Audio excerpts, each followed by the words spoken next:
एक टाइम का ये दूध कितना देती है? तकरीबन अपने एरिया में अभी 25 से 30 केजी 24 घंटों में देसी कट में आ जाती हैं। उनसे हम बच्चे ले रहे हैं।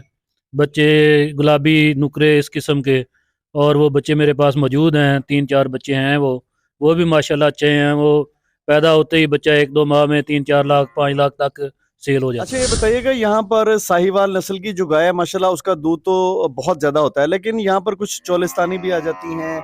इसके अलावा सर कुछ ये यहाँ पर अगर सिंध में चले जाएं तो रेड काऊ वहां पर मिलती है हमें। तो इनका दूध बहुत कम हो गया, क्या वजह क्या है इनके दूध के कम होने की? पाकिस्तानी नस्लें अपना दूध कम क्यों कर रही हैं?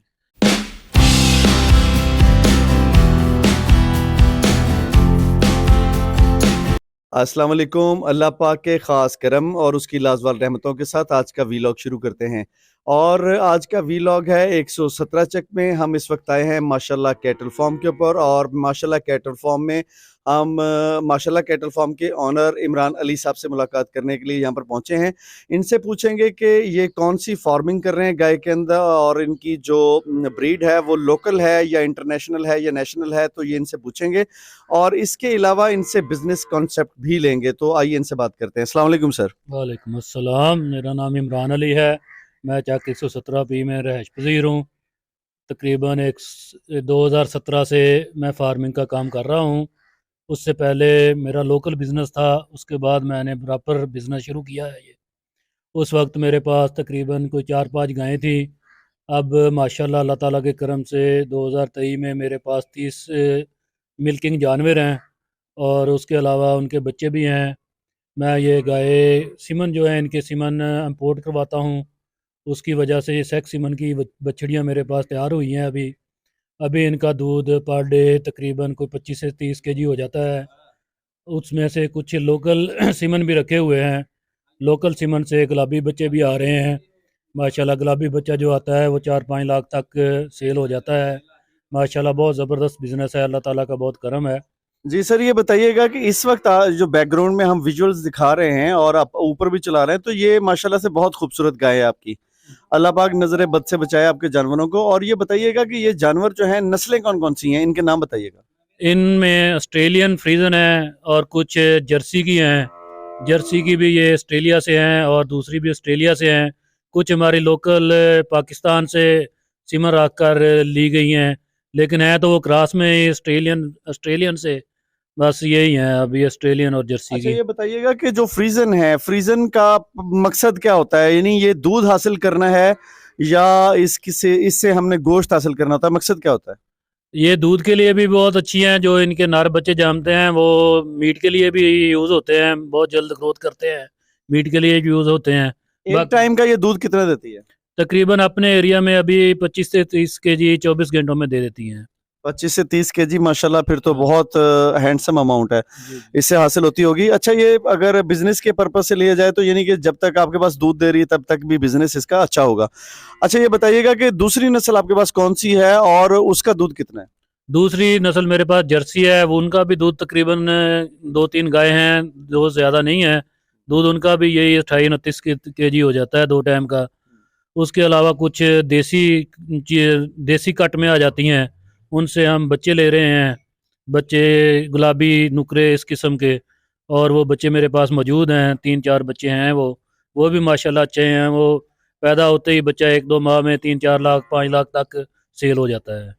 अच्छा, ये बताइएगा, यहाँ पर साहिवाल नस्ल की जो गाय है माशाल्लाह उसका दूध तो बहुत ज्यादा होता है, लेकिन यहाँ पर कुछ चोलिस्तानी भी आ जाती हैं। इसके अलावा सर कुछ ये यहाँ पर अगर सिंध में चले जाएं तो रेड काऊ वहां पर मिलती है हमें। तो इनका दूध बहुत कम हो गया, क्या वजह क्या है इनके दूध के कम होने की? पाकिस्तानी नस्लें अपना दूध कम क्यों कर रही हैं? सर गवर्नमेंट कोई इस बात पर तवज्जो नहीं दे रही। ना ही गवर्नमेंट ने कहा कोई इसमें प्रोग्रेस की है। कोई इस बारे में ना गवर्नमेंट बिल्कुल नहीं तवज्जो देती, ना ही किसी फार्मर को कोई हिमायत करती है। इस वजह से ये नस्लें पीछे चली गई हैं। पहले हमारी साहिवाल नस्ल जो है वो बहुत आगे थी, लेकिन अब वो मिल्किंग के हिसाब से भी पीछे चली गई है। और दूध भी उसका कम हो गया है अब। सर, इसमें मेरा ख्याल है कि यहाँ से अंग्रेज आके जानवर यहाँ से लेके गए अपने मुल्कों के अंदर, और उन्होंने उस नस्लों के ऊपर काम किया हुआ, क्योंकि वहाँ पर तो बहुत बड़े इदारे बने हुए हैं, और उसी में मतलब कुछ तब्दीलियां करके उन्होंने उनके सीमेंस के अंदर कुछ तब्दीलियां करके और उससे अच्छी नस्लें पैदा की और हम आज वो इंपोर्ट कर रहे हैं। लेकिन ये खित्ते जब से पाकिस्तान बना है, जब से अंग्रेज यहाँ पर आए थे, तो इस खित्तों से हमारे ज़राअत के फार्मूले लेके जाते रहे हैं और जानवर वो यहाँ से लेके जाते रहे हैं। तो यहाँ से तो लेके जाते थे, हम आज मंगवाने के लिए क्यों मतलब रेडी हो गए हैं कि हम इंपोर्ट कर रहे हैं? सर जी, उसकी यही वजह है ना कि हमारी गवर्नमेंट ने कोई इस बारे में तवज्जो नहीं दी। एक ब्राज़ील में है नस्ल गरलैंडो, वही पाकिस्तान से जाकर उन्होंने उस पर सेमिनेट किया है। आजकल वो सबसे टॉप पे जा रही है, वो 50+ दूध है उनका। और साहिवाल जो है वो हमारी इसी वजह से नाकाम हुई है, हालांकि वो साहिवाल में ही जाकर उन्होंने साहिवाल पर ये ब्रीडिंग की है, उस पे से ही गरलैंडो जो नस्ल मिली है उन्हें। और यहाँ पर जो अच्छी नस्लें थी, मेरे ख्याल उन लोगों ने जब ज्यादा पैसे मिले तो वो फरोख्त करते रहे। बिल्कुल ऐसे ही फरोख्त कर दिए हैं। अभी इंडिया में उनका वजीर आजम साहब शौकत डोगर साहब से लेकर गया था, भैंसें मुल्तान के हैं शौकत डोगर साहब, तो अभी भी उनकी भैंसें जो हैं वो 50+ दूध दे रही हैं। अच्छा सर, ये बताइएगा कि आज आप 117 चक में माशाल्लाह से 30 के करीब आपने फ्रीजन और मुख्तलिफ गाय रखी हुई हैं, तो यहाँ पर क्या गवर्नमेंट की सतह पर जो जानवरों के डॉक्टर हैं, वो खासकर ये रहीम यार खान के अंदर आपके जो इंचार्ज साहब हैं, क्या किसी किस्म की कोई मेडिकेशन के हवाले से कोई सपोर्ट या वैसे आपको कोई मशवरे देते हों कि आप इस तरह से बेहतर निज़ाम कर सकते हैं, कोई मशवरे, कोई एजुकेशन वगैरह? इस किस्म की कोई नहीं है, सिर्फ मैंने वो रजिस्टर्ड करवाया था फार्म। वो वैक्सीन देते हैं सिर्फ हमें, साल बाद कोई वैक्सीन आ गई, कोई अपना वो 3-4 बीमारियां होती हैं इनकी, मुंह खुर हो गया, एक दो है FMD FMD जी, वो ही 2-3 वैक्सीन लगाते हैं। और उसके FMD अलावा ही कोई नहीं जानलेवा है। है। हाँ जी, वो भी जानलेवा है। चौड़े माह से एक आ जाती है, वो भी जानलेवा है। अच्छा ये बताइए कि आपने जो एक मतलब इंजेक्शन रखवाया था, वो किन गाय के अंदर रखवाया? वो तकरीबन मैंने तमाम गाय के अंदर ही सीमन रखे हुए हैं। पाकिस्तानी गाय के अंदर? हाँ जी, पाकिस्तानी गायें तो ये पाकिस्तानी हैं, लेकिन सीमन हम इनके बाहर के यूज़ करते हैं, इम्पोर्टेड है नहीं। ठीक हो गया। अच्छा, इसके अलावा सर अब हम बिजनेस कॉन्सेप्ट की तरफ आते हैं कि अगर एक शख्स जो समझ लें कि गांव के अंदर रहता है और उसकी थोड़ी बहुत ज़मीन है, वो क्या ऐसा करे कि उसका खर्चा भी नीचे आ जाए? और ये बताइएगा कि इसमें बिजनेस कॉन्सेप्ट क्या है, यानी अगर वो 10 गाय से शुरू करना चाह रहा है, तो 10 गाय का साल का खर्चा कितना अंदाजा हो जाता है और उसका आउटपुट कितना है, मुनाफा कितना होगा? ये एक छोटा सा हमें बिजनेस कॉन्सेप्ट दे दें आप। सर ये बिज़नेस तो ऐसे है कि अगर एक साल में 10 गाय बंदा लेता है ना, तो मेरे हिसाब से तो 2 साल बाद तकरीबन उसकी जितनी अमाउंट उसने लगाई होती है, वो उतनी अमाउंट उसको आ जाती है, क्योंकि 10 बच्चियां 2 साल में जवान होकर दोबारा मिल्किंग पे आ जाती हैं। ठीक है। और उससे जो हासिल होने वाली मतलब 20 हैं, अगर उसमें 15 बच्चे भी लगा ले जाएं, 10 गाय से 10 बच्चे भी लगा ले जाएं या 8 बच्चे, हाँ जी। तो एक बच्चा कितने का फरोख्त हो जाएगा? वो बच्चा अगर तो आ जाए अपना, ये गुलाबी में तो 3-4 लाख का एक बच्चा भी सेल हो सकता है। अगर बच्चियां आ जाएं फ्रीजन हो, तो वो जवान होकर 3-4 लाख तक वो भी फरोख्त हो जाती है गाय। अच्छा, एक प्रेग्नेंट गाय जो है, मतलब आपने नाम गिनवाए हैं अभी फ्रीजन वगैरह, तो ये एक प्रेग्नेंट गाय कितने की फरोख्त होती है? ये 5-6 लाख तक फरोख्त हो जाती है, जो 30+ दूध करती है, 5-6 लाख 7 लाख इतनी दूर तक। और इसके अलावा दूसरी नस्ल है आपके पास गालबन, क्या नाम लिया था आपने? वो जर्सी है। जर्सी कितने तक फरोख्त दे उसकी देती है? मालिती थोड़ी कम होती है, वो जिस्म में थोड़ी कम होती है, हम्म। तो दूध उसका इतना ही होता है तकरीबन 30 के इर्द गिर्द। अच्छा, अभी जो पहलबा शो हुआ था उसमें आपने हिस्सा लिया था? नहीं, हिस्सा नहीं लिया, गए थे, हमारे पास उस नस्ल के जानवर नहीं थे, अच्छा, क्योंकि वो फैंसी जानवर थे। हमारे पास उस वक्त बच्चे आए थे, लेकिन वो छोटे थे, ले इसलिए लेकर यानी नहीं वो गए। बाज़-औक़ात उन्होंने, मैंने देखा था जाके, मैंने कुछ इंटरव्यूज भी किए थे वहां पर, मेरा ख्याल है कि कुछ हैवी किस्म के जानवर गए थे, जी। जो कि गोश्त के पर्पज से गालबन या कुर्बानी के हवाले से लोग लेके आए हुए थे, जो कराची में जाते हैं। तो उनकी कीमतें मतलब 50-50 लाख भी, 1-1 करोड़ भी बताई जा रही थी, उसकी क्या वजूहत है? सर वो उनका मीट वज़न बहुत ज़्यादा था, मीट वज़न बहुत ज़्यादा करते हैं, खूबसूरत बहुत होते हैं, फैंसी, यानी कि समझ लें फैंसी बहुत ज़्यादा हैं। अच्छा, इसमें जो इंजेक्शन है, जो हम सीमन कहते हैं जिसको, तो सीमन कहाँ से कहाँ तक उसकी वैल्यू है इस एक सीमन की? गुलाबी में तो सीमन बहुत ज़्यादा महंगे हो गए हैं अब, 5,000 से लेकर तकरीबन 40-45 हज़ार तक एक सीमन है। और जो ये ऑस्ट्रेलियन के हैं सेक्स सीमन जो है, वो भी 7-8 हज़ार के करीब एक है। अच्छा, अभी आपने बिजनेस कॉन्सेप्ट मुझे दिया और मुझे ये समझ आई है सर कि जो भी बंदा काम शुरू करेगा, 10 से शुरू कर ले या 5 से शुरू कर ले, तो वो 2 साल के अंदर अपनी इन्वेस्टमेंट को निकाल सकता है। तो ये बताइएगा, दूसरा सवाल आपसे ये है इसी से मिलता जुलता, कि क्या उसके पास अपनी जाती जमीन होनी चाहिए, फिर एक्सपेंस नीचे आ जाएगा? अगर वो चारा वगैरह उसका बाजार से खरीद के डालता है तो उसके लिए ये पैकेज कैसा रहेगा? तो ये बाज़ार वाला तो महंगा ही पड़ता है, ज़मीन अपनी हो तो बहुत अच्छा बिज़नेस है माशाल्लाह। अपनी ज़मीन हो, यही मशवरा है कि ज़मीन अपनी हो तो बहुत अच्छा बिज़नेस है ये। 2-4 साल में बंदा बहुत आगे चला जाता है। अच्छा, माशाल्लाह इस वक्त कितनी आपकी गाय जो है उन्होंने बच्चे दिए हुए हैं? अभी मेरे पास तकरीबन 7 गाय हैं जिन्होंने बच्चे दिए हुए हैं, 8-9 प्रेग्नेंट हैं, जो अनकरीब मिल्किंग पे आने वाली हैं। उसके बाद जो हैं वो बकिया कुछ प्रेग्नेंट हो रही हैं, कुछ इस पीरियड में चल रही हैं, उसको कहते हैं ड्राई पीरियड, उसमें चल रही हैं। अच्छा, पूरा साल ये बच्चे देती रहती हैं या कोई खास सीजन होता है? बस नवंबर, दिसंबर, जनवरी इनका सीज़न है, उसके बाद 1-2 तो फिर साला साल ही चलती रहती है हर माह में। अगर दिसंबर तक भी अपनी ब्रीड मुकम्मल कर लेते हैं तो फिर ये दूध के कौन से महीने तक देती रहती हैं? सर दूध ये देती रहती हैं तकरीबन ना, प्रेग्नेंट होने के बाद 7 माह तक ये दूध बिल वैसे ही देती हैं जैसे शुरू करती हैं। उसके अच्छा, बाद खुद इनको ड्राई करना पड़ता है। फिर तो ये प्रोडक्शन के हवाले से दूध की तो बहुत माशाल्लाह बेस्ट है। हाँ जी, इसीलिए ये नस्ल अब आगे आ गई है ना, अपनी साहीवाल इसीलिए पीछे चली गई है, साहीवाल जोलिस्तानी। अगर साहीवाल की नस्ल आज भी हम लेना चाहें तो क्या ओरिजिनल नस्ल दस्तयाब होगी या वो खत्म हो गई है? सर बहावलपुर के कुछ एरिया में है, कुछ फार्म उन पर पाई जाती है, लेकिन एरिया में बाकी कहीं नहीं मिलती, वो बाकी ख़त्म हो गया है, क्योंकि ज़्यादा लोग ये दूध के चक्कर में आ गए हैं। क्योंकि दूध वाले बिजनेस में पैसे लगाएं, आज जानवर खरीदें तो शाम को उनकी इनकम शुरू हो जाती है। ठीक हो गया। अच्छा, ये है कि अगर सपोज कर लें, अगर 10 जानवर से किसी ने शुरू किया और सीमन रखवाए हैं, उसका खर्चा आ गया है 30 लाख रुपया 1 साल के बाद, तो वो साल के बाद 30 लाख रुपए वापस अपना निकाल सकता है? तकरीबन साल बाद तो नहीं, मैं कहता 2 साल बाद इंशाल्लाह उसके वापस आ जाते हैं, क्योंकि 10 बछड़ियाँ 2 साल में जवान होकर मिल्किंग पे आ जाती हैं। जब एक मिल्किंग पे आ गई, अगर वो सेल भी करना चाहे तो 3-4 लाख रुपए की एक सेल हो जाती है।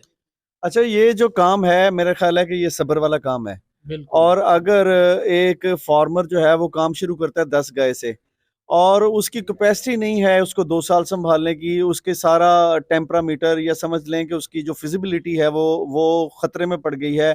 किसी ने उसको रिपोर्ट दी कि जनाब आप इतनी गाय रखें और इतने साल के बाद आपको इतनी प्रोडक्शन देगी, लेकिन वो सारा फार्मूला अगर उल्टा हो जाता है, यानी उसका एक्सपेंस बढ़ जाता है, उसको आउटपुट 1 साल में नहीं आता, तो वो जिस वक्त वो एंडिंग पोजीशन में होता है, यानी खर्चा उसके पास होता नहीं है, तो वो क्या ऐसा करे कि इस बिजनेस को फिर वो प्रॉफिट के अंदर ले जाए? सर वो गाय ही ऐसी परचेज करे ना शुरू करने से पहले जो मिल्किंग पे हों।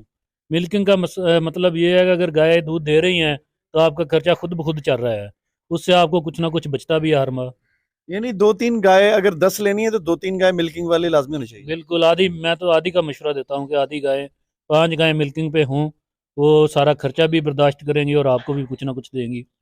अच्छा सर, इसके अलावा मैंने कुछ फार्मर हजरात देखे हैं, वो काम करते हैं कि आपका 2 साल का ये खर्चा आ गया और इतना प्रॉफिट आ गया, आपने 2 साल के बाद उसका सारा आउटपुट निकाल लिया और प्रॉफिट में चले गए। लेकिन 2 साल के अंदर अंदर इस दूध के अलावा वो ऐसा क्या आप सेल परचेज का मशवरा देंगे कि वो अगर मंडी से जाके कुछ मुख्तलिफ चीज़ें सेल परचेज करने का भी साथ बिजनेस करें और उसके पैसे जेब में रखें अपने लिए, वो कैसा तजुर्बा रहेगा? वो भी बिल्कुल ठीक है, मुनासिब है वो, अपना मुनासिब लेकर मुनाफा कमाया जा सकता है, वो भी बंदा कमा सकता है। बहुत अच्छा काम है वो आप भी। क्या समझते हैं कि अगर एक फार्मर की जेब में 10 लाख रुपए कैश है और वो मतलब मंडी जाता है और सेल परचेज करता है, अगर उसके मंडी में फरोख्त नहीं हुए, चलो अपनी गाय ला के वापस बांध ली और फिर मंडी में ले गए, तो जब वो फरोख्त करेगा तो उसको एक महीने का आउटपुट 10 लाख से आपका अंदाजा क्या है? वैसे तो इसकी फिजिबिलिटी रिपोर्ट नहीं बन सकती, लेकिन आप अंदाजा क्या लगाएंगे कितना प्रॉफिट हो सकता है?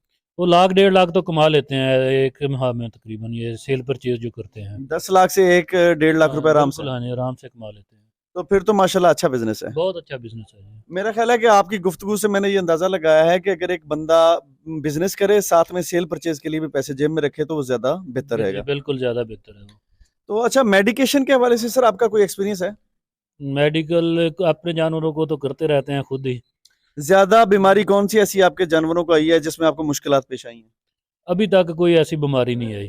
सिर्फ 1-2 बार ये हुआ है कि मैदे के प्रॉब्लम हुए हैं, लेकिन वो सॉल्व हो जाते हैं तकरीबन। अच्छा, 2 साल पहले लंपी स्किन डिजीज आई थी, उससे आपके जानवर महफूज रहे थे? जी, जी, वो मैंने ना वैक्सीन करवाई थी, 2 दवा वैक्सीन करवाई, हमारे किसी जानवर को वो लंपी नहीं आई। चलो माशाल्लाह, फिर तो आपको मुबारकबाद हो।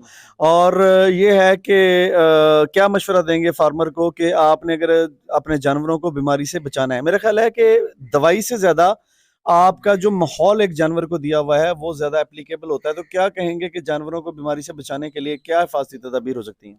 फासी तदबीर गर्मियों में यही है, गर्मियों में ज़्यादा मसाइल होते हैं, सर्दियों में तो इनको कोई मसाइल नहीं होता कि इनको जगह जो अच्छी हो, पानी जो हर वक्त इनके सामने हो, और हवादार शेड हवादार हूँ, बस यही इनके हैं मसाइल।